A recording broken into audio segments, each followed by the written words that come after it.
dia todo mundo fala sobre transformação digital, todo mundo fala sobre inteligência artificial. Existe uma ansiedade para se aplicar tecnologia nos negócios, mas o que eu vejo na prática é muita gente atrapalhada. Como que eu utilizo, de fato, tecnologia para promover resultado para os negócios? É sobre isso que eu quero falar hoje. E para ter essa conversa, estou aqui com o meu amigo Maicon, que é especialista na Eximia em tecnologia e em negócios. Tudo bom, Maicon? Tudo bem, Lemar. Você, como é que está? Tudo bem, tudo bem, tudo bem. Olha só, é importante, Maicon, a gente falar sobre tecnologia, porque em 2011, você sabe bem, em 2011 um cara chamado Marc Andreessen falou que, cara, no futuro toda empresa seria uma empresa de tecnologia. E eu concordo, eu acho que essa afirmação é verdadeira, mas ela não é uma afirmação assim tão fácil de entender. A gente atende na Eximia, né, Maicon, muitas empresas que têm sim dificuldades de perceber como empresa de tecnologia. A gente atende empresas de metalúrgica, cutelaria, enfim, bancos. Será que meu negócio é tecnologia, sim ou não? Isso é sempre uma questão que aparece nas reuniões, né? Sim, sim. As empresas têm essa dificuldade, né, de entender que não é de tecnologia e por isso não dá a devida atenção. Mas é importante entender realmente que, como você falou, a tecnologia ela é hoje presente em todos os negócios, então sim, tem que olhar para a tecnologia de uma forma presente. Uma provocação que a gente sempre faz na Eximia, um mantra para nós é que não existe hoje mais nenhuma atividade relevante que seja feita dentro de uma organização que não seja suportada direta ou indiretamente por tecnologia. Né? Esse critério, cara, se a tua empresa é de tecnologia ou não tem assim tanta relevância. E aliás, uma provocação adicional que eu acho que a gente precisa fazer tecnologia ela pode assumir dois papéis. Ela pode ser uma habilitadora, né, simplificando, viabilizando certas iniciativas. É a forma como eu, Elemar, gosto de pensar tecnologia. Ou tecnologia pode também ser uma restrição. Olha só, complicando, dificultando e às vezes até inviabilizando certas iniciativas. Pessoas que não são necessariamente tecnologia, muitas vezes têm essa visão. Cara, para eu começar qualquer coisa, fazer qualquer coisa, eu preciso de pelo menos 6 meses para fazer uma mudança e colocar em prática. E quantas a gente já ouviu com os nossos clientes, né, a dificuldade às vezes de implementar uma nova solução ou dele conseguir um novo cliente para fazer a sua operação e vou demorar 6 meses, enquanto concorrentes conseguem fazer muito mais rápido, né? Esse concorrente, teoricamente, conseguiu olhar para a tecnologia, ver o que estava travando o seu negócio, o que ele poderia acelerar, e é um diferencial que ele consegue emplacar no seu mercado. Né? Às vezes é mais sorte do que juízo, né? Mas o fato é, tecnologia bem aplicada faz diferença. E é por isso mesmo que na Eximia a gente fala que não é mais possível, mas não é mais sensato, na verdade, a gente pensar no cenário atual de negócios, falar sobre qualquer coisa, inclusive, ou em especial estratégia, sem pensar em tecnologia. Sim. Aquela postura da empresa em que aquele executivo do passado que dizia com um certo orgulho, poxa, eu não entendo nada de tecnologia, quem entende é lá o meu sobrinho, aquela pessoa daquela área, do TI, enfim, né? Sim, a tecnologia quando era visto muito como suporte, né? Que era basicamente vista como suporte. Hoje a TI, para ser habilitador do negócio, para ser diferencial e para conseguir com que a empresa tenha diferencial no seu ramo, de fato, olhando para a tecnologia. Né? De fato, por quê? Porque, de novo, nenhuma atividade relevante hoje é executada sem ter suporte de tecnologia. Isso é bem relevante. E quando a gente fala sobre tecnologia e negócios no mundo real, mais uma vez, tem uma outra afirmação que eu gosto bastante que diz que tecnologia é importante demais para ficar confinada só nas áreas técnicas. Mas por que, afinal de contas? Eu gosto muito dessa frase de Jack Welch, né? É bacana a gente trazer uma pessoa de negócios. Jack Welch, provavelmente o maior executivo, considerado por muitos o maior executivo de todos os tempos. Ele falou aqui, relatório da GE do ano 2000, disse, cara, nós acreditamos há muito tempo que quando o ritmo da mudança dentro de uma instituição é mais lento que o ritmo da mudança fora, o fim é certo, a única questão é quando. A frase não é exatamente essa, mas eu estou falando aqui de cabeça, mas quem está nos acompanhando está vendo aí nos slides, mas cara, de fato isso é uma verdade, né? O mercado hoje está muito dinâmico, a gente fala sobre o mundo VUCA, MUVUCA, enfim, volatilidade, incerteza, mudança, ambiguidade. Mudar rápido é estratégico, né? E esse pode ser o grande erro das empresas, né? Você falou da frase de 2000, então assim, isso não é algo novo. Né? Então quando a gente olha para as empresas, está tudo funcionando bem, eu estou na liderança do mercado, estou entre os líderes do mercado, tenho um bom domínio dos meus clientes, do meu processo. Só que o concorrente está se movimentando. E se o concorrente está se movimentando mais rápido, quando ele perceber e ele quiser voltar atrás, ele não consegue acelerar no mesmo nível, né? Há uma escada e aí ele vai ficar para trás. Você sabe que existe muita controvérsia hoje sobre os benefícios da inteligência artificial na prática nas organizações. Eu acho que muitas empresas não estão ainda obtendo os melhores resultados com inteligência artificial, não necessariamente por causa da inteligência artificial, mas exatamente pela falta de habilidade da gestão de incorporar a inteligência artificial no dia a dia. Mas algumas empresas que estão tendo sim benefício reportam ganhos de produtividade na ordem de 30%. Cara, amanhã, né, pegando como registro histórico, né, amanhã eu vou estar falando para um grupo de 1.500 empresários, né, de um determinado setor. E dentro desse grupo, seguramente tem uma empresa que é líder com melhor produtividade e tem empresas que têm uma produtividade menos destacada. O fato é, e eu posso estar muito errado, mas eu penso que qualquer uma dessas empresas, sobretudo qualquer uma das últimas colocadas, se elas tiverem um ganho de 30% em produtividade, cara, naquele momento, independente de que empresa seja essa, ela salta para a liderança. Porque não existe uma distância tão grande, de 30% em produtividade. Então imagina esse impacto, só falando sobre IA. Se você consegue com o IA ter um ganho de 30% em produtividade, você traz um retardatário para a liderança. Isso é disruptivo. Sim, e o fato é como é que a gente consegue dar para as empresas essa consciência situacional. Porque se IA é um tema relativamente novo, vamos pensar assim, ainda mais para algumas empresas, como é que ele tem a consciência, e isso a gente vê na prática, quando questiona, você entende de o seu time usa IA? Então, sim, meu time entende, meu time usa. Quando você vai para a segunda ou terceira pergunta sobre um pouco mais de prompt, sobre a gente, mas o que é isso? Então eles têm uma consciência de que sim, eu uso, de que sim, eu entendo, mas na prática usa 1%, 5%. O não sei que não sei, né? E esse talvez seja o grande problema. Muita gente pensa que, poxa, adotar IA é você comprar licenças de Copilot, ChatGPT, alguma coisa assim, e dar essas licenças para as pessoas. E esperar que as pessoas simplesmente comecem a adotar essa tecnologia no dia a dia. Mas a gente sabe que não é assim que funciona, né? E esse ponto é um ponto tremendamente relevante. O que a gente tem que buscar, né? E esse é o grande ponto. Como que a Exímia, né? Qual é a nossa filosofia e como que a gente tem ajudado os nossos clientes a, de fato, conseguir melhores resultados com tecnologia e ter, de fato, tecnologia habilitando o negócio. Como filosofia, né, Maicon, a gente costuma dizer que o grande desafio, né, é você reduzir o custo e o risco de se implementar mudanças no longo do tempo. Eu preciso, já que mudar é algo necessário, né, já que a mudança talvez seja a única constante, exatamente a capacidade, a habilidade de implementar mudanças com menos custo, com menos risco, é isso que eventualmente vai me conferir diferenciação para que eu possa, de fato, crescer ou até sobreviver, né? Exato. E, inclusive, assim, a gente quando fala do custo e risco da mudança, muitas empresas imaginam que são projetos gigantes ou coisas muito disruptivas que têm que ser feitas. É fazer o que você faz todo dia, de uma forma melhor, de uma forma mais organizada, de uma forma um pouco mais barata. Eu acho que essa sequência ela acaba sendo tão importante quanto você fazer um grande projeto. Esse é o grande ponto, mas eu volto, né, porque estrategicamente, qual deveria ser o driver do executivo, da pessoa de negócio? Eu entendo que, poxa, o primeiro driver deveria ser, poxa, como que eu reduzo o custo, como que eu reduzo o risco de implementar mudança? Mas mudança no quê? Mudança no próprio negócio. Eu quero lançar uma nova linha de produtos, eu quero qualificar eventualmente o relacionamento com o meu cliente, eu preciso pensar em estratégias para reduzir custo e risco de mudança é algo sim fundamental. E afinal, qual o gestor que não quer reduzir o custo do seu negócio? Né? Custo é que nem unha, né? A gente quer cortar sempre. Corta. E claro, né, Michael, por que a gente bota custo barra risco? Porque existem certas iniciativas onde o custo é o principal elemento, é o determinante. Tem outras iniciativas onde, poxa, você até admite um custo maior, mas para mitigar riscos. Então, isso é situacional e isso é estratégico, né? Isso tem que ser pensado na organização como um todo, não apenas dentro das áreas de tecnologia. Sim. A tecnologia habilita a redução do custo e do risco de mudar. Né? Esse é o grande ponto. Usar a tecnologia para habilitar a redução de custo e de risco para mudar. Talvez esse seja o mantra. Né? E é o grande insight que a gente pode começar trazendo para quem está nos acompanhando aqui.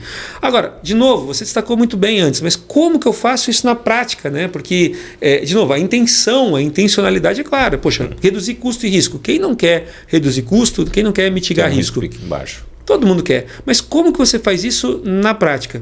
Bom, a nossa aposta é que, primeiro, existe mais do que um jeito de fazer a coisa, tá?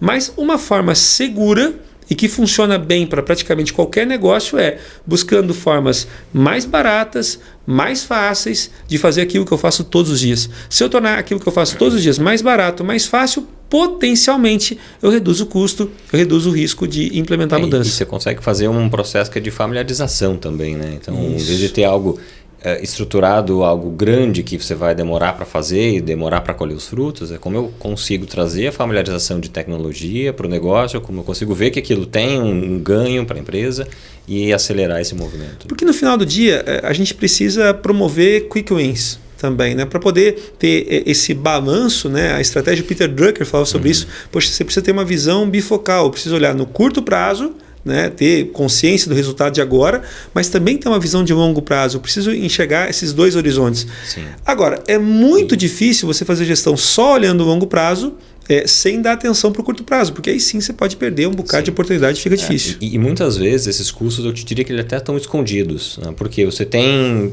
pequenos minutos, poucos minutos que são perdidos com uma atividade rotineira de um time que tem 50, 100 pessoas.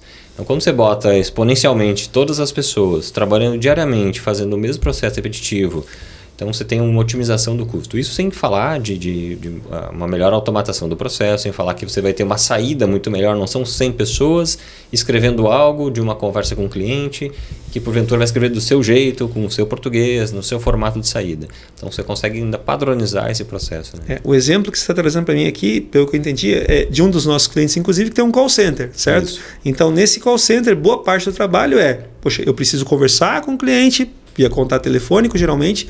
Todas as ligações, por uma questão até normativa, são gravadas, são registradas, mas depois de terminar a ligação, esse atendente tem que fazer um resumo, né, digitando o que foi conversado, quais foram os acordos feitos.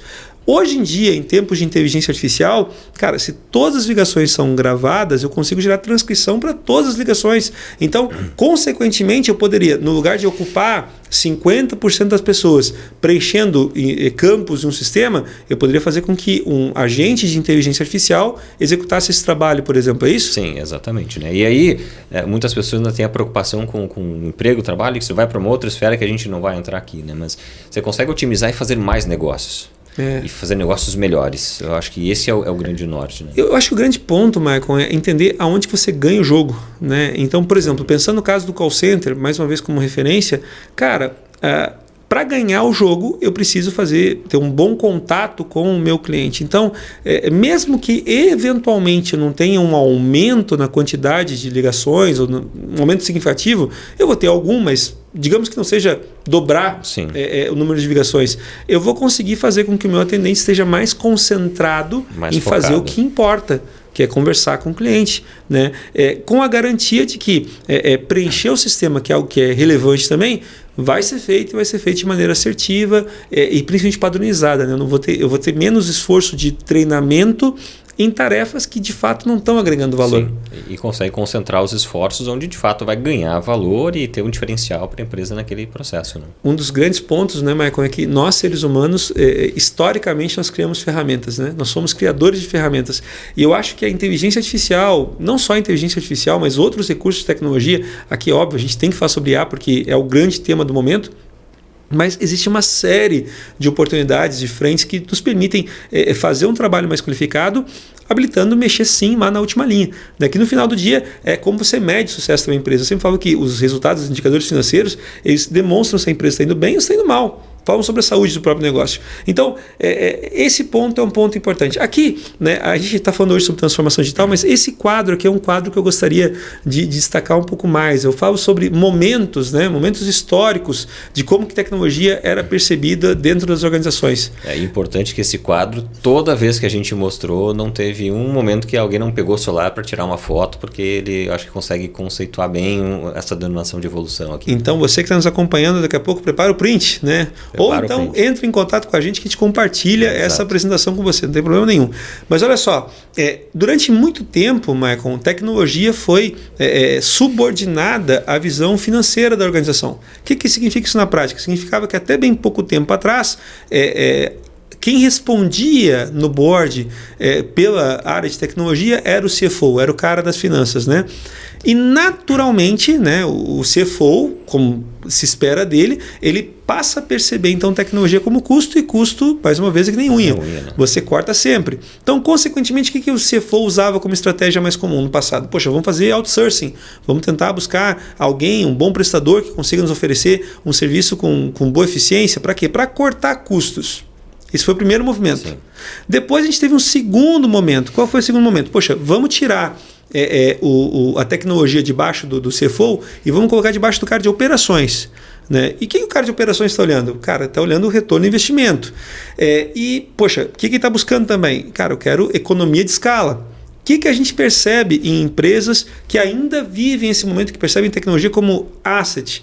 Cara, mais importante às vezes do que o próprio projeto é quem paga a conta, né? Quem vai pagar? Como que se Qual faz o de custo que vai pagar, né? E como isso é comum ainda, né, Michael? Exato, a gente vê isso em muitas empresas, essa falta de atenção com a curadoria, com a questão da tecnologia. Olha muito para o processo de quem vai pagar essa conta, tá? Mas de quem é o custo, e não necessariamente está olhando o quanto aquilo está contribuindo para o negócio, que no final todo mundo vai ganhar, né? Exatamente. Aí tem um terceiro momento, e a gente começa a perceber isso em muitas organizações também, na verdade está se tornando algo mais comum, perceber tecnologia como parceira, né? Com a tecnologia como parceira, você está buscando muitas vezes trazer de novo tecnologia para dentro de casa, e eu acho que esse é um ponto importante. As empresas que veem tecnologia como parceira já entendem que tem atividades do negócio que são suportadas por tecnologia, e essa tecnologia precisa ser customizada para as necessidades do negócio. Ou seja, aquela pergunta, onde nós ganhamos o jogo? A tecnologia que suporta onde se ganha o jogo é suportada, é desenvolvida dentro de casa. E aí, obviamente, se fala em valor para o negócio, agregar valor para o negócio. Isso foi um mantra, inclusive, nos momentos ágeis, né? Sim. Tipo, entregar mais valor para o negócio. É rápido, né? O grande problema, Michael, é que não existe muito consenso ainda, mesmo entre agilistas, sobre o que é valor para o negócio. Né? Tem muita gente que confunde valor para o negócio com valor para o usuário. E não é sempre isso. Outro problema que eu vejo com a tecnologia como parceira é que tudo dá certo até não dá. Né? Então, por exemplo, o Michael representando negócio, eu representando tecnologia, enquanto eu estou cumprindo os prazos, as suas expectativas estão sendo atendidas, somos bons amigos. Né? Quando algo der errado, daí vira uma fábrica de bota, um botando a culpa no outro. Um que diz que não especificou direito e o outro dizendo que o prazo também não foi atendido e por aí vai. Né? Quem nunca? Eu tenho certeza que você que está nos acompanhando não vive esse mal na tua organização. Na tua organização eu tenho certeza que todo mundo, tecnologia e negócios, trabalham bem, né? Fala para mim. Tudo bem. E tem, obviamente, né, Michael, o ponto que nós defendemos hoje, que é tecnologia não como custo, nem como asset, nem como partner, mas tecnologia como enabler, como habilitadora. Nesse cenário especificamente, a gente fala muito sobre essa compreensão de que, de fato, tecnologia é o negócio. E aí o que se tem como direcionador é a experimentação.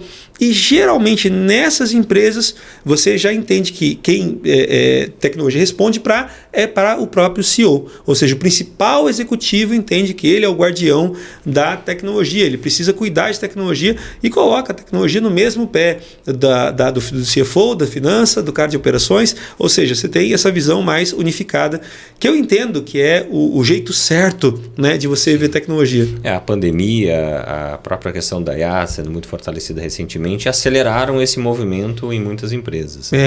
Mas mesmo assim a gente observa que as empresas têm pontualmente ações que elas vão para uma camada de enabler, mas não necessariamente ela é constituída, ela de fato é consolidada nesse pilar de enabler. Né? E se você perguntar para mim, culturalmente, em C-Level, numa discussão de C-Level, Elemar, o que é transformação digital de fato?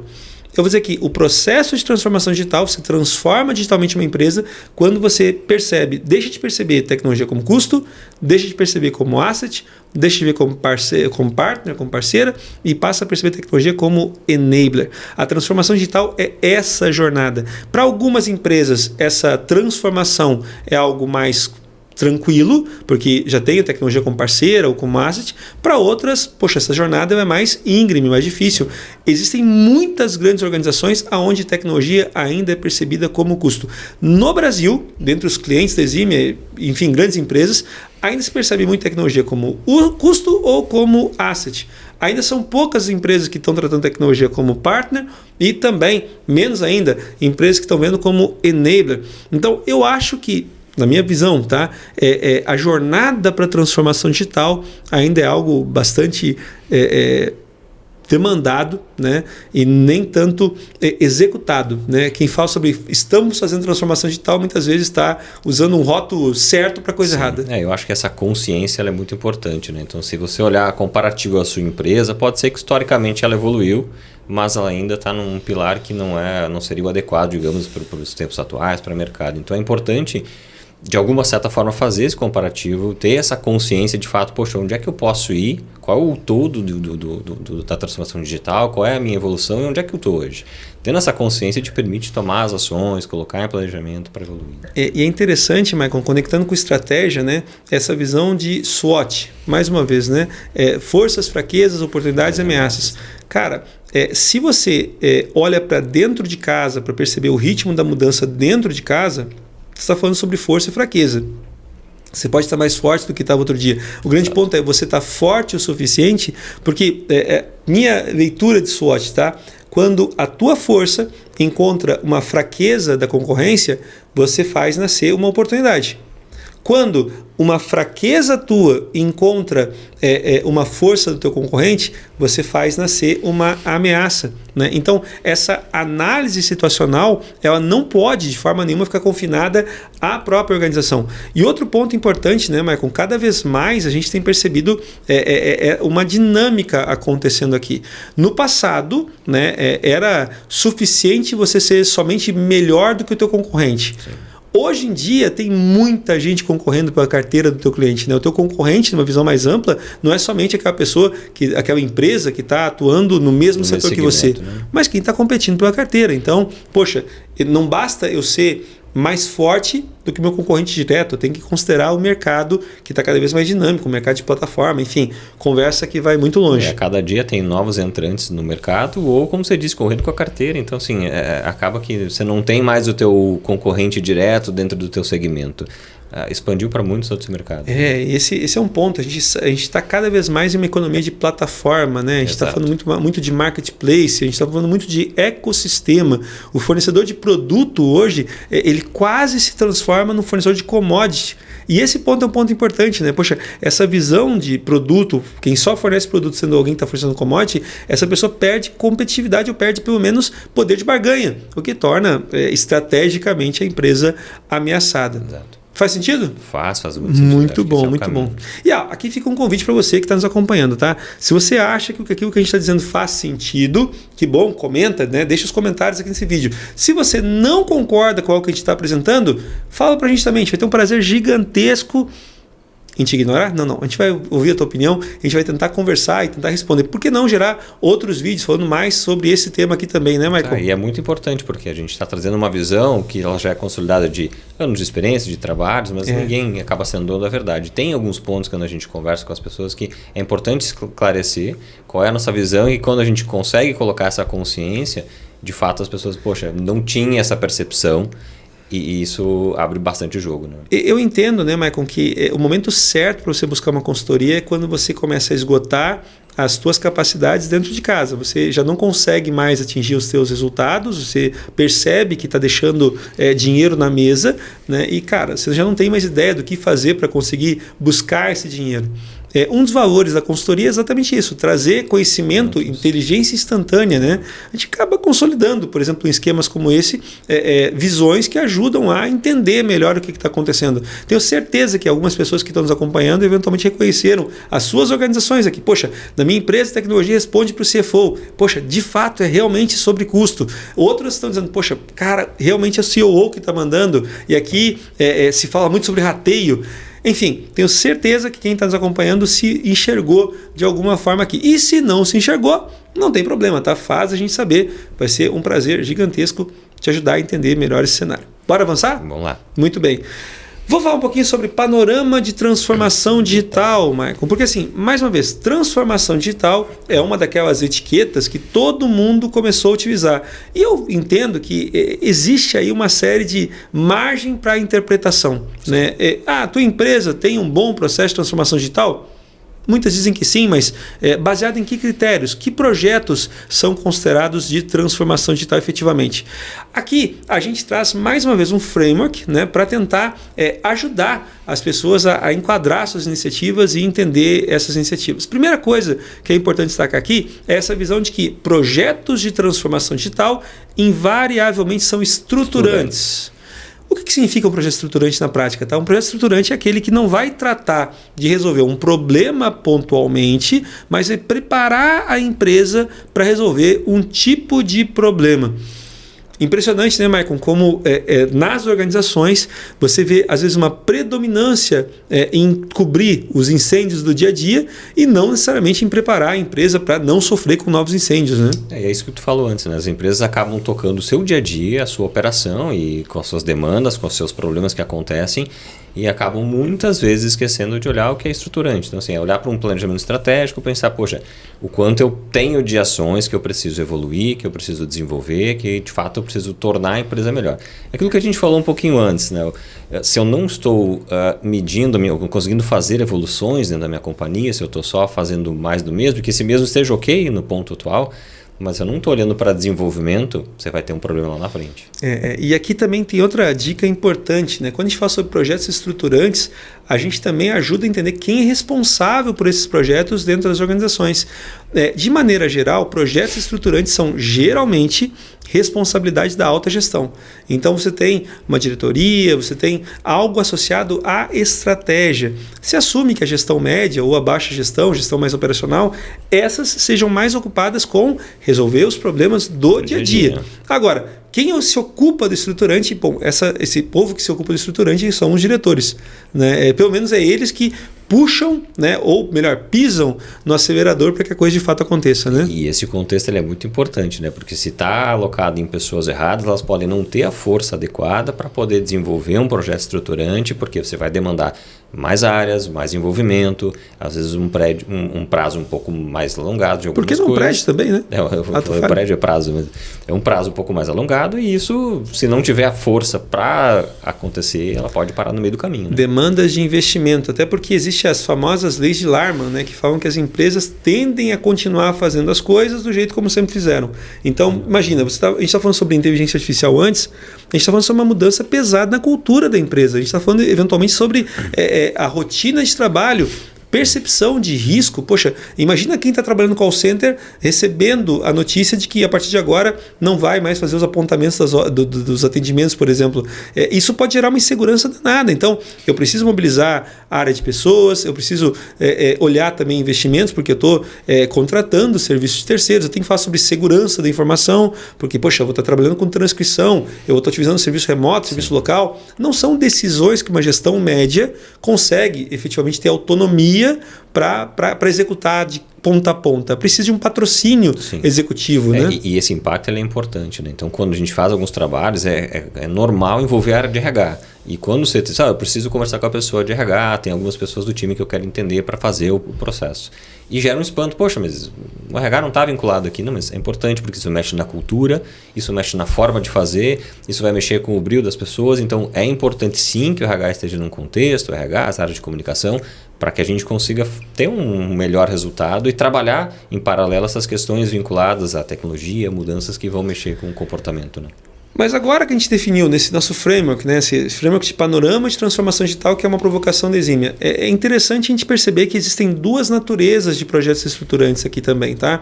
Tem aqueles projetos que têm um compromisso com o presente, ou seja, a gente usa aqui compromisso com o presente por ser uma forma mais amena de falar gestão da rotina. Eu preciso fazer com que a rotina opere bem. Então, é compromisso com a minha rotina atual. Como que eu faço, eventualmente, melhorias marginais, né, de processo? Enfim, compromisso com o presente. E uma segunda perspectiva bem diferente é a minha ambição digital, que é quando eventualmente eu começo a manifestar um desejo de futuro, onde eventualmente eu começo a sinalizar mudanças fortes, não somente sobre a forma como a empresa já faz o que está fazendo agora, mas mudando de fato o meu modelo operacional e também o meu modelo de negócios, quem sabe. Sim, e esse framework, apesar de ser bem simples, né, os quadrantes, mas eles conotam muito de como o trabalho deve ser conduzido, porque você tem que olhar sim para a tua operação, poxa, e muitos empresários têm esse medo, mas vou transformar e o meu negócio sustentou há 30, 40 anos, vem sendo assim. Primeiro, que não quer dizer porque vem há 30, 40 anos que ele vai estar saudável para os próximos anos. Mas tem muitas coisas que sim são boas e que devem ser mantidas e aprimoradas. Mas também, em paralelo, você tem que olhar para frente o que você pode fazer de diferente, como é que o mercado está se movimentando e como é que a tecnologia pode contribuir para isso. E é saudável e até esperado que eu divida as minhas atenções entre o compromisso com o presente, ou seja, gestão da rotina, e também com a minha ambição digital. Eu tenho que pensar, de novo, gestão ambidestra, né? Eu tenho que observar o que está acontecendo agora, mas também tenho que ter clareza sobre o que eu prevejo que vai acontecer no futuro. Quando eu falo sobre compromisso com o presente, eu estou falando muito sobre força, sobre fraqueza. Quando eu falo sobre futuro, eu estou falando muito sobre oportunidade, sobre ameaça. Então, aqui eu tenho uma visão mais da porta para dentro, né, no compromisso com o presente. Quando eu falo sobre, eventualmente, a minha ambição digital, eu estou olhando da porta para fora. E aí eu tenho que fazer análise situacional, concorrencial. Mais uma vez, são momentos diferentes dentro da estratégia. Agora, o grande ponto eu preciso introduzir isso nas discussões. Eventualmente, né, meu amigo Michael, no mundo ideal, quando eu falo sobre estratégia, eu deveria ter todas as pessoas da estratégia falando sobre isso. Nem sempre é possível. Muitas organizações precisam aprender a fazer isso do jeito certo. Agora, qual é a alternativa quando a empresa ainda não tem essa cultura de discutir isso na elaboração do planejamento estratégico? Talvez depois, ou até em paralelo, executando um trabalho de planejamento estratégico digital. Ou seja, como que eu percebo que a minha área de tecnologia vai se comportar para poder suportar aquilo que a estratégia está observando do outro lado? Essa conexão ela é muito importante, porque ela consegue traduzir de forma prática, né? Poxa, o planejamento da empresa é este, e o que na empresa, no que nas áreas de negócio, nas áreas de tecnologia precisam ser desenvolvidas, quais as questões que eu preciso observar, construir, enfim, para que atinja o seu planejamento. E não foi nenhuma nem duas vezes que a gente viu que um planejamento estratégico tem como opção naturalmente crescer vendas, enfim, otimizar processos, isso cortar custos, isso é presente em todos de formas diferentes, mas sim. Mas quando você vai operar, acaba travando, né? E aí acaba travando e vira muito aquela coisa de novo, tecnologia é custo e não vai me ajudar, e você trava negócios estratégicos estruturantes. Ou pior ainda, né? Você deixa para considerar a tecnologia muito tarde, quando a tecnologia, no final das contas, se manifesta como uma restrição. Por quê? Porque não foi ponderada antes. E o fato precisa ser discutida durante o penso da estratégia. Esse é um primeiro ponto, mas essa separação aqui, Michael, acho que ela serve para direcionar essa preocupação nesses dois momentos. Mas dentro da Eximia, a gente recomenda um framework um pouco mais aprofundado, na verdade, para falar sobre esse panorama da transformação digital. A gente recomenda separar o compromisso com o presente e a ambição digital, o desejo de futuro, em alguns passos a mais. O que a gente classifica? Tá? Primeiro, no compromisso com o presente, começando com aquilo que eu tenho hoje. Michael, dentro de casa eu tenho que conviver hoje com duas coisas. Uma, um sistema legado. Toda organização tem um sistema que já está operando há bastante tempo, que eventualmente é fundamento, base para suportar aquilo que o negócio já faz, mas que por N razões se converteu em algo difícil de mudar, com um custo de mudança muito alto, com um risco de mudança muito alto. Seja porque eu estou utilizando uma tecnologia proprietária de um parceiro que já não está mais tão disposto assim a me ajudar, seja porque eu desenvolvi dentro de casa alguma coisa e eventualmente não consegui dar a atualização tecnológica que aquela solução merecia. Esse é o famoso e o famigerado legado.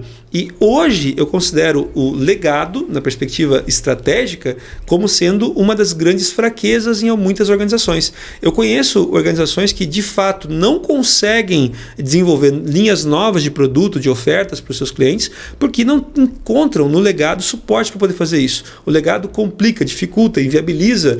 E muitas vezes você pega sistemas legados de 30 anos, assim, de muito tempo, que tem códigos escritos, né, pessoas que codaram lá dentro há bastante tempo, só que ela está tão amarrada que é difícil de mudar. Então você tem que ter muito cuidado para sustentar isso. Aí a gente fala sobre acoplamento, a gente fala sobre uma série de coisas, a gente fala sobre nuvem muito hoje em dia, né? Mas nem sempre é fácil você levar um legado para a nuvem. O custo fica muito alto, né? Não é porque eu estou levando para a nuvem que vai baixar meus custos ou que o meu sistema vai começar a ficar mais disponível. Não, às vezes não dá.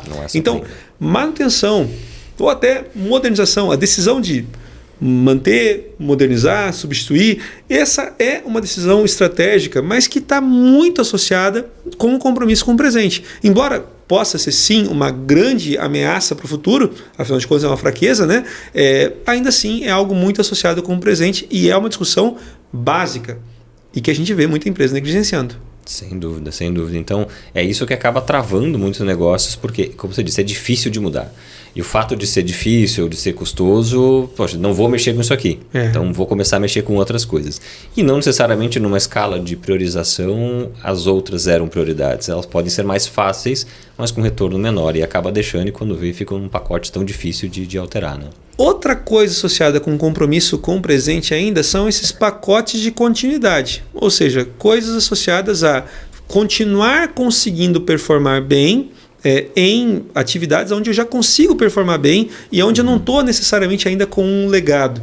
Não é só de legado que é feita as áreas de tecnologia das organizações, né? Você tem muitas empresas que têm softwares que são reconhecidamente legados e tem também software que não é legado, que está operando bem, mas que precisa continuar operando bem.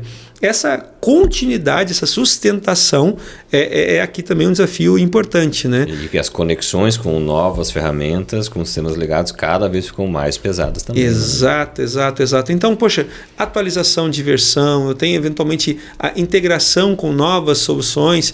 Tudo isso, na minha visão, é compromisso com o presente. E deixando bem claro, tá? Bem claro, esse nosso panorama de transformação digital, embora sejam temas associados à tecnologia, pouco ou nada de transformação aqui, né? Exato. Você está transformando o negócio por eventualmente modernizar o legado. Você está eventualmente dando uma sobrevivência ao negócio, mas não está transformando ele. Nem com relação à continuidade, não é sobre transformar. Mas bora então começar. Né? Isso. E bora então começar a falar sobre a ambição digital, o outro lado.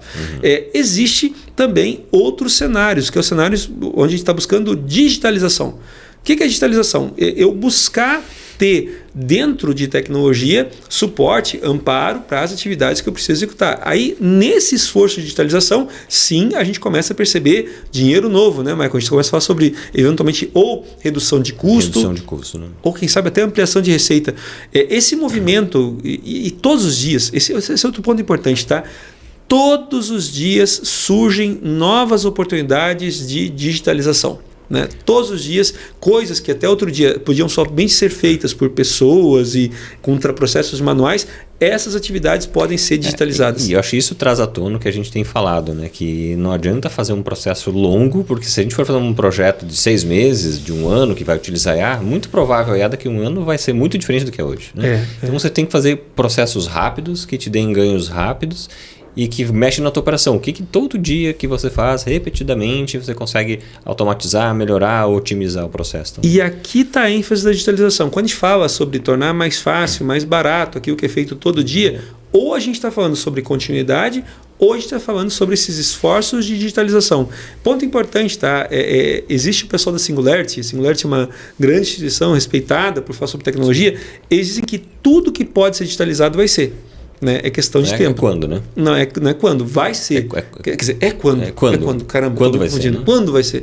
Pois é, então tudo que pode ser digitalizado vai ser digitalizado. E óbvio, né, existe todo um esforço para que essa digitalização aconteça. Nem sempre ela é simples. Mas geralmente quando o ciclo de digitalização é concluído, você tem algumas disrupções que são muito importantes. Outro dia, por exemplo, Michael, eu me dei conta que, poxa, durante todo esse ano eu ainda não encostei dinheiro no papel, acredita? Eu não encostei em dinheiro no papel em nenhuma circunstância, cara. Mas nenhuma. A minha carteira está sem 1 centavo desde o início do ano. Eu nem sei onde está a minha carteira. Olha só que coisa. E esse movimento de digitalização é insano porque ele faz com que coisas que até outro dia eram físicas se movam, né? Então, poxa, a carteira onde você tinha dinheiro de papel, daqui a pouco se transformou no teu cartão de crédito, o teu cartão de crédito exigia contato, agora já tem aproximação, aí da aproximação, cara, você digitalizou o cartão de crédito. O cartão de crédito agora está no teu relógio, o cartão de crédito está no teu celular, o cartão de crédito não existe mais. E veja que isso hoje é natural, né? Não é um espanto. Mas como exemplo, né, botando isso para o dia a dia, quando algumas vezes eu vou fazer um pagamento de uma conta e aproximo o relógio, algumas pessoas se espantam.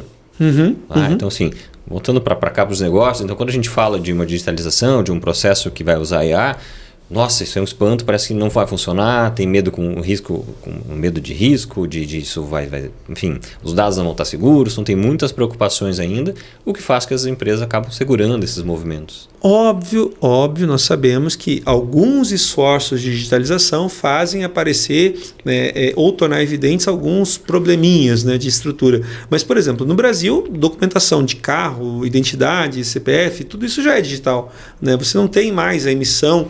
Acho que até tem ainda a opção de emissão do documento de papel, mas cada vez é menos frequente, né? Menos frequente. E os avós, os nossos pais já acabam nem usando também. Já é uma habilidade um pouco mais difícil, mas eles acabam nem usando. Né? Mas o grande ponto, né, Maicon, é que você tem, de fato, a emergência do digital. E ela está acontecendo o tempo todo. Ela está reduzindo a quantidade de papel, ela está reduzindo a quantidade de movimentação. Tudo isso é algo que não pode ser ignorado. Então, dentro da própria organização, é importante que as pessoas estejam atentas a quais processos, quais recursos físicos ou envolvendo gente que eu tenho hoje que não precisam mais envolver gente. Quando se fala sobre agentes de inteligência artificial, se fala muito sobre isso. A agência é você dar capacidade para que um software possa desempenhar um trabalho que até outro dia só podia ser feito por uma pessoa. Né? E o ponto é, cada dia mais coisas podem ser feitas por agentes. E esse ponto não pode ser ignorado na estratégia. É aí que eventualmente você percebe os ganhos de 30% de produtividade. E acho que por isso é importante cada vez mais empresários, as pessoas que estão nos assistindo, tomar essa consciência de, poxa, deixa eu entender um pouco mais do que do meu negócio eu posso automatizar, do que do meu negócio eu posso otimizar, entendendo que não é necessariamente um projeto caríssimo que vai demorar tempos para ser aplicado, mas é fazer um pouco mais nesses próximos meses, dias, semanas, que vai te trazer um resultado real. Né? E é esforço de digitalização, Michael, e precisa ser experimental, né? Precisa ser experimental. Quando você vê reportes, como há pouco tempo o MIT falou sobre 95% das iniciativas com inteligência artificial não estão cumprindo seu propósito. Pois é, a questão é, será que aquilo que eu escolhi digitalizar é aonde eu deveria estar focando em digitalizar? Sim ou não?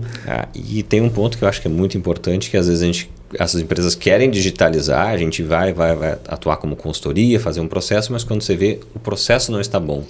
Acho que aí é um outro ponto que entra algumas vezes nessa percepção de, poxa, não consegui digitalizar, mas é que você não tem um processo bem estabelecido. Você acelerar aquilo que é ruim só antecipa o fracasso. Só antecipa o fracasso. Só antecipa o fracasso. E esse ponto é um ponto que não pode ser ignorado de maneira nenhuma. Agora, lá no outro extremo, nós temos a transformação digital. E o que a gente classifica como transformação digital? Transformação digital, para mim, só acontece de fato quando você tem mudança, ou uma mudança radical no modelo operacional, ou uma mudança radical no modelo de negócios. Eu só classifico como transformação digital esse aspecto. E aí a gente precisa considerar mais uma vez, poxa, como é que eu percebo meu modelo de negócios, como é que eu percebo meu modelo operacional, como que eu percebo o ganho de dinheiro, ganho de receita, né? E, mais uma vez, a tecnologia está disruptando tudo isso, né? Você percebe, por exemplo, nas agências de marketing, mudanças no modelo operacional por causa do advento da IA, você percebe, cara, indústria fonográfica, imagina, ano que vem temos campanha política, Michael. Coisa boa, né? Até outro dia, todos os jingles eram feitos por... Cara, tinha de artista de barzinho que ganhava uma grana nas campanhas. Sim. Com essas músicas feitas por IA, Michael.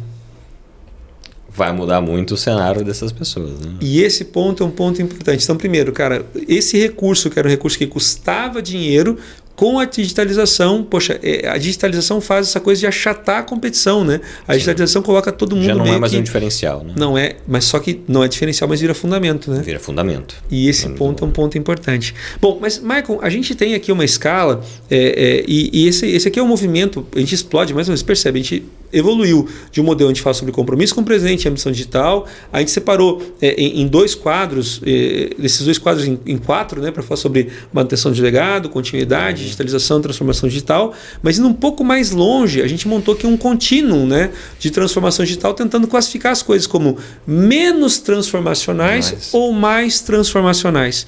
Pô, por exemplo, quando eu falo sobre otimização digital, eu estou falando sobre digitalização, poxa, eu acho que não é responsável você assumir que um projeto de digitalização seja um projeto de transformação digital. Esse é um exercício de auto-engano, né?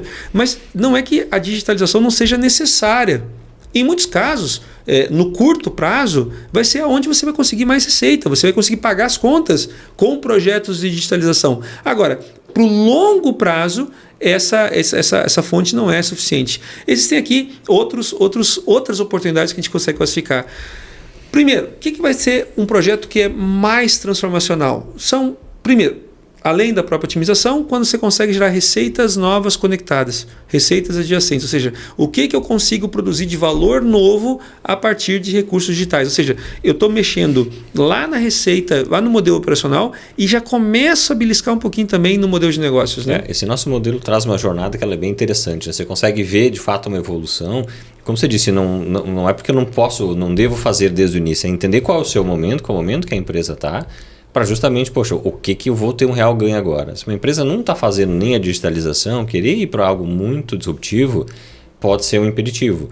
Né? Tem que ter esse olhar, tem que olhar, mas entender que, poxa, eu também posso atuar em camadas de digitalização e, consequentemente, como você falou aqui, evoluindo mais para as receitas consolidadas. Poxa, como é que eu consigo fazer receita dos meus produtos em canais diferentes, explorar dinâmicas diferentes para aumentar o meu resultado? Né? Um ponto interessante, Michael, com esse advento cada vez mais... Hoje em dia você fala muito sobre produtos inteligentes e conectados, né? E o que significa isso? Significa que você tem mais sensores, né? E significa que, além de ter sensores, você tem essa conexão com a internet. Então, cada vez mais você consegue coletar informações de uso dos seus clientes. E você tem mais informações sobre a tua base. E essa passou a ser nova dinâmica. Se fala muito que informação é o novo petróleo, né?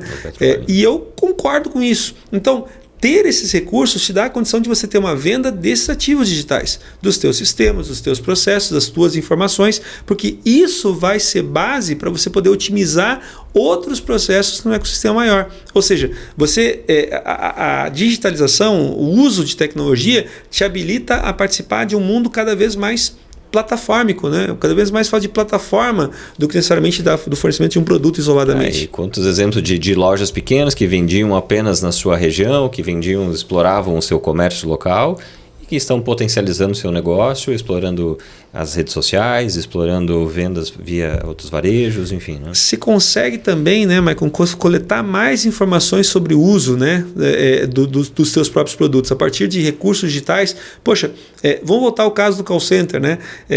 Se eu consigo, eventualmente, fazer a transcrição, preencher informação, eu também já consigo comparar quem são os top performers dentro do meu call center e identificar mais facilmente o que essa pessoa está fazendo melhor. Né? Exato. Né? Então eu consigo otimizar o meu produto, otimizar o meu serviço, fazendo com que eu melhore a qualidade geral ou que eu elimine, eventualmente, fontes de dificuldade, fontes de custo. E essa tua fala, acho que me lembra de um ponto que eu acho bem interessante, que a gente acaba vendo bastante em alguns clientes, que é olhar sobre a camada de dados, sobre informações, dashboards para tomada de decisão. Então, muitas vezes as empresas estão indo para o âmbito digital, mas não tem uma camada tão sólida dos dados para poder ajudar nessas decisões e fazer a melhor avaliação de, poxa, qual caminho que eu estou indo e qual caminho eu quero ir, quais são as minhas correções de rota. Tem aqui um ciclo de maturidade. Né? No passado, você falava sobre empresas que utilizavam tecnologia para ajudar a entender o que aconteceu. Né? Depois você começou a utilizar a tecnologia, empresas mais avançadas começam a perceber e utilizar a tecnologia para não só ver o que aconteceu, mas explicar o que aconteceu. Né? Empresas mais avançadas, isso se vê muito, por exemplo, no varejo digital, elas começam a prever o que vai acontecer. né? Então você tem um forecast aqui acontecendo, né? No passado você explicava o que aconteceu, você sabia o que acontecia, você explicava o que aconteceu, você começa agora a antecipar o que vai acontecer. E o quarto movimento aqui é eventualmente já automatizar a decisão frente àquilo que eu estou vendo que vai acontecer, né? Então, em muitos cenários eu consigo ter um ajuste fino, né, para tratar o meu produto de maneira mais qualificada. No passado a gente fala sobre segmentos de mercado, ou cada vez mais hoje se fala sobre segmentação de uma pessoa só, né? Esse é um ponto também relevante. Muito bom, Michael, muito bom. Mas assim, sem querer tentar explorar todos esses 8 passos, eu acho que isso rende, só esse slide rende uma apresentação inteira. Uma boa conversa. O ponto é, existem alguns intervalos que podem ser observados, aonde você vai estar verificando o que a gente considera como sendo menos transformacional para aquilo que é mais transformacional. E sem sombra de dúvidas, quando você chega no mais transformacional, sem sombra de dúvidas, você fala sobre transformação do modelo de negócios. O que é a transformação do modelo de negócios? É a forma como a minha empresa ganha dinheiro e de quem? Né? Esse é o grande ponto. Como que eu ganho dinheiro? Como que eu cobro e de quem? Alguns mercados passaram por uma verdadeira transformação. Quer ver um exemplo? Mercado fonográfico. Transformação digital pesadíssima. Por quê? Porque a forma como você ganha dinheiro e de quem você ganha dinheiro mudou radicalmente. E esse passa a ser um ponto importante, porque essa transformação, né, ela acaba afetando o setor. Uma empresa, por exemplo, cara, quem que vai comprar um CD quando você paga uma mensalidade para ter acesso a todas as músicas do mundo? Esse é um ponto que não pode ser ignorado. E claro, né, Michael, aqui se fala de novo sobre maturidade estratégica. Por quê? Porque eu estou eventualmente canibalizando o meu próprio negócio. Eu tenho que reconhecer que em algum momento o que hoje é a minha vaca leiteira vai passar a não mais dar leite o suficiente para manter o negócio funcionando. E aí, tangibilizando um pouquinho para quem está nos assistindo aqui, possa entender um pouquinho melhor, no planejamento estratégico eu quero acrescentar, enfim, percentuais de venda, eu quero aumentar a empresa, eu quero internacionalizar, enfim, eu tenho o crescimento da empresa. Quando eu olho para as minhas ações específicas, a gente pode estar tratando muitas coisas nessa primeira camada de digitalização. E que é muito bom. E que tem que ser feito, acho que esse é um ponto importante ser colocado, não estamos denegrindo a imagem do processo de digitalização, ele tem que ser feito.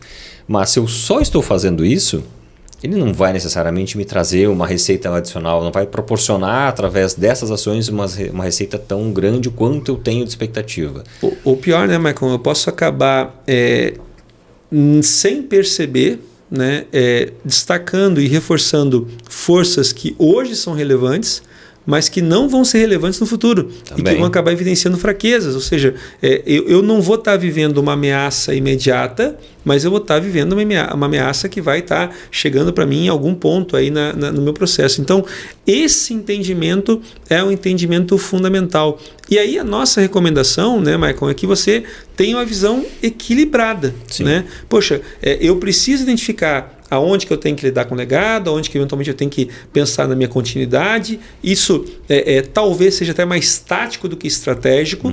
Né? A gestão do dia a dia é uma gestão tática, não é necessariamente estratégica. Agora, quando você começa a falar sobre a tua ambição digital, quando você começa a pensar no futuro, aí você tem que pensar, poxa, onde que eu vou estar investindo em digitalização para trazer a minha empresa para o momento atual e para poder ter ganhos diretos aqui em produtividade, reduzindo custo, mitigando risco, mas também já projetando, né, aonde que vai estar o meu negócio daqui a pouco, o que vai estar mudando de fato, o que vai fazer sentido no meu futuro. Eu acho que uma das formas de conseguir atender a questão de custo e risco é tendo um pouco de equilíbrio. Assim, eu não posso ter apenas projetos de digitalização, mas eu também não posso olhar apenas para uma estratégia e deixar a minha operação morrer ali e ficar custosa. Né? Então, você tem que ter um equilíbrio entre essas ações, ter a consciência do seu cenário e aí com essa consciência poder explorar, poxa, onde é que eu preciso destinar esforços, destinar mais investimentos para de fato acelerar o negócio. E esse entendimento, né, Michael, acho que você falou bastante e a gente fala muito sobre isso na Exímia,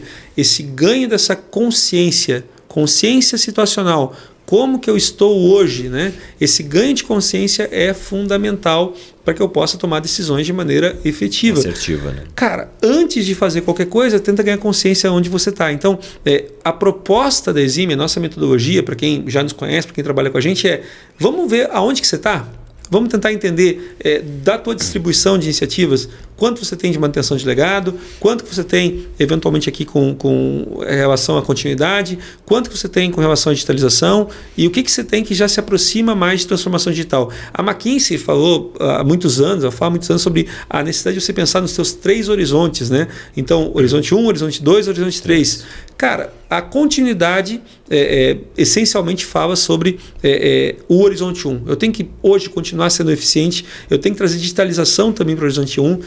O horizonte 2 é fundamentalmente sobre digitalização e sobre já movimentos transformacionais, daqui a pouco não lá no horizonte da mudança do modelo de negócio, mas mais inclinado à direita, por isso que a gente fala sobre mais transformacional e menos transformacional. Então, eu vou estar daqui a pouco me ambientando para poder me adaptar para plataformas e coisas do gênero. Agora, no horizonte 3, aí sim é fundamental pensar lá no 6, 7, 8, né, na nossa escala, para você começar a falar sobre receitas por plataformas, falar sobre atuação em novas indústrias e sim, falar sobre novos modelos de negócio. E esse é um ponto importante. Quando a gente fala com empresários, tem sempre o medo de investir, de gastar com tecnologia. Poxa, eu vou testar muito e isso acaba sendo uma verdade. Quando você vai para novos modelos, você acaba testando e tem aquela coisa, testa rápido para você poder voltar, enfim, aprimorar o modelo. Mas a defesa, e acho que esse é um bom framework que vale para todo mundo, atender essa primeira parte, poxa, o meu negócio vai ser sustentado, todas essas possíveis inovações são sustentadas pelo meu negócio hoje, pelo que ele está rendendo hoje. Então, olhar essa primeira camada nesse framework, nesse modelo, é importante porque você vai continuar sustentando o negócio, melhorando ele para que ele continue operando da melhor forma e já deslumbrando as camadas futuras, né? Agora, o que é importante destacar é que a gente percebe nas empresas uma certa facilidade para pensar na sustentação, na visão do modelo do legado, sustentação, manutenção do legado, eventualmente continuidade, mas a gente não percebe nas empresas o cuidado que deveria existir com digitalização, agora um pouco mais em função dessa febre da IA, mas, de novo, a falta de habilidade em pensar a digitalização talvez ajude a explicar por que a digitalização, o uso de IA não está dando resultado que o pior ainda, o risco é quando tem um entendimento interno de que sim, eu estou explorando essas camadas de transformação, mas na prática são camadas iniciais de sustentação do negócio. E uma coisa, Marco, que a gente fala sobre estratégia, eu sempre falo que eu gosto de uma definição de estratégia que aponta que estratégia é um padrão coerente para tomada de decisões. Eu preciso, eventualmente, eu posso aceitar que dentro de casa eu tenha pessoas tomando decisões diferentes, isso é normal, mas desde que essas decisões sejam pautadas nos mesmos critérios, no mesmo padrão coerente. Os mesmos objetivos. Então, tem um alinhamento, né, de vocabulário. Poxa, estamos executando transformação digital, sim ou não? E qual é o nosso apetite para transformação digital? Eventualmente, você pode analisar dizendo, poxa, estamos numa fase que nos demanda um pouco mais de austeridade. Poxa, então vamos concentrar na otimização, vamos concentrar eventualmente em projetos de digitalização para ter essa austeridade. Não, estamos em uma fase em que precisamos ser mais experimentais. Por quê? Porque estamos em um mercado onde o cenário competitivo é mais agressivo. Quando você vai fazer um investimento no banco, com alguma empresa de investimentos, não tem aquele formuláriozinho, aquelas primeiras perguntas para entender qual é o teu perfil de investimento? É um cenário parecido com isso. Qual é o teu momento, qual é o teu perfil de investimento para os negócios. E esse ponto é um ponto importante. Então, o que a gente costuma posicionar, né, Michael? A gente fala sobre uma constelação digital aqui. Nessa visão de constelação digital, a gente tenta criar visualmente um posicionamento dos seus projetos, das suas iniciativas. Poxa, quais são as iniciativas que você tem e aonde que elas estão localizadas? Elas são iniciativas de manutenção de legado, elas são eventualmente iniciativas de continuidade. Eu já começo a falar um pouco sobre digitalização, porque daí eu já começo, quem sabe, a pisar no que hoje as empresas costumam tratar como transformação digital. Como que está o meu mapa atual e qual seria como que é o meu as-is, né? E qual deveria ser o meu to-be, né? E isso é pensar estratégia. Sim, e é importante porque olhando de uma forma global como a gente defende, você começa a olhar tanto esses projetos que você está avançando, tanto quanto projetos que porventura eles estão muito operacionais, poxa, aqui eu deveria investir, aqui ele deveria ter uma atenção maior e realmente começar a olhar mais para uma estratégia de digitalização ou para uma estratégia de transformação digital.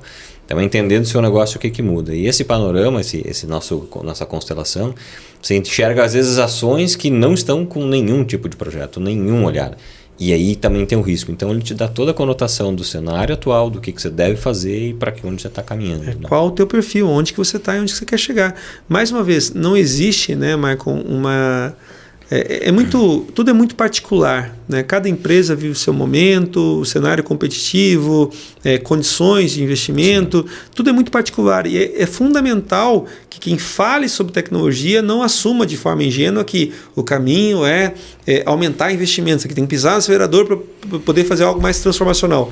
Eventualmente isso não é o momento, mas é que a gente tenha essa consciência, esse acordo. Quando você forma essa visão comum, né, quando você comunica essa visão, você torna o processo como um todo muito mais fácil, muito mais tangível, né? E aí você eventualmente gera consenso. E claro, eventualmente algumas surpresas, tá? Nas organizações onde nós trabalhamos até hoje, né, com muita frequência, os executivos são pegos de surpresa. Geralmente. Eles juravam que estavam sendo mais transformacionais do que de fato estavam sendo.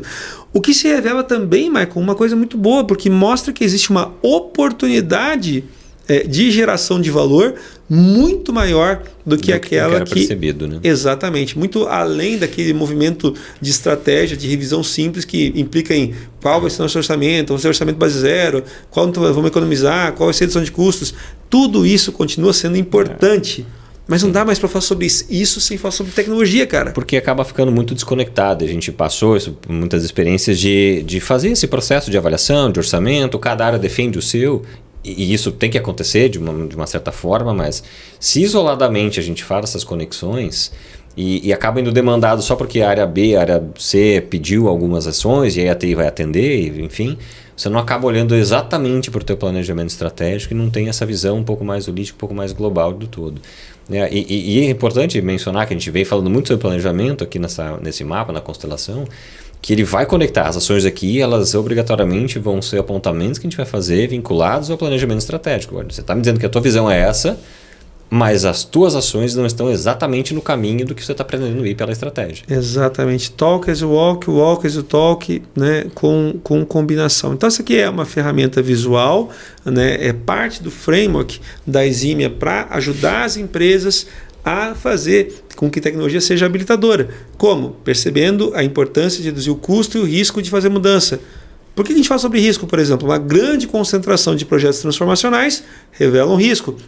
Um descuido, eventualmente, com o teu legado, revela risco, revela possibilidade de incremento de custos também. Então, começar tornando aquilo que você faz todo dia mais fácil, mais barato, eventualmente te ajuda a começar a se mover na direção de projetos que sejam mais transformacionais. Na medida em que o dia a dia para de doer, né, Michael, você começa a encontrar justificativas para olhar para o futuro com mais ambição. E às vezes o pessoal que está nos ouvindo vai dizer, poxa, mas é difícil começar, ou eu não tenho dinheiro. Sim, hoje a gente vê cada vez mais as empresas com as margens restritas, com dificuldade de investimento e tudo mais, mas se você olhar primeiro para projetos que vão na camada inicial de melhorar o teu negócio, do dia a dia, melhorar a operação do que você está fazendo todo dia, fazer isso mais barato, mais rápido, você cria fôlego. Gera um pulmão, gera um fôlego para essas ações. E isso acaba sendo uma verdade quase que absoluta em todos os casos que a gente pega. Que projetos como esse acabam pagando outros projetos e geram essa necessidade de investimento recorrente. Né? Essa visão equilibrada é fundamental e ela precisa ser consensada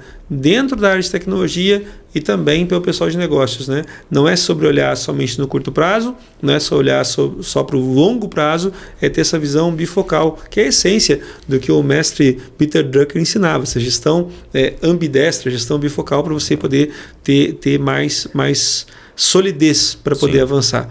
Muito bom, meu amigo Michael. Aqui eu quero ainda falar sobre...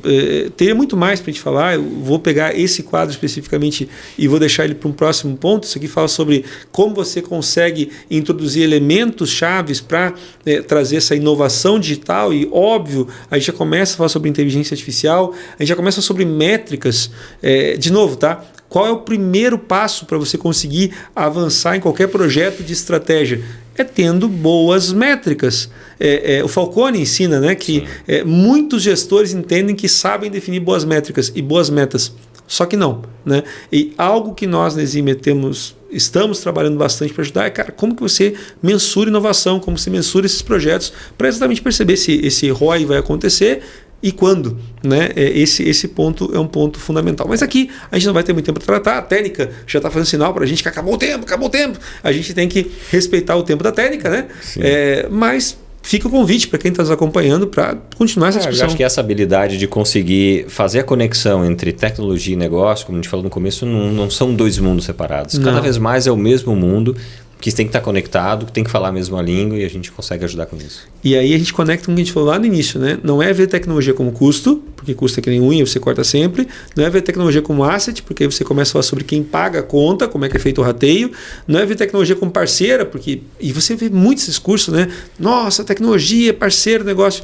Porque, cara, parceria funciona até não funcionar. É ver tecnologia como parte do negócio. Tecnologia e negócio é a mesma coisa. E cada vez mais, né, Michael, é estratégico ser experimental. Então, deixa eu concluir essa nossa discussão dizendo que tem muito espaço e muita coisa para a gente falar ainda. Michael, quero te agradecer muito por esse bate-papo.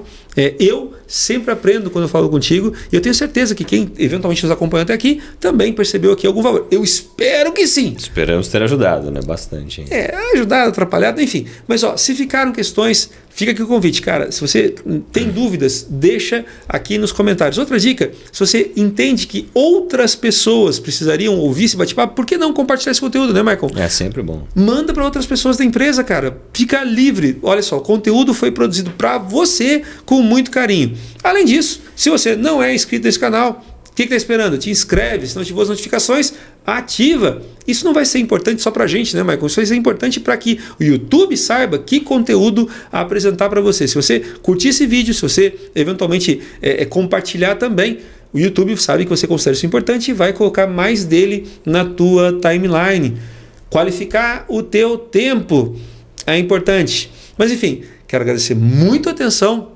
Agradeço a técnica, né, que está aqui viabilizando esse bate-papo e espero por você. Até uma próxima.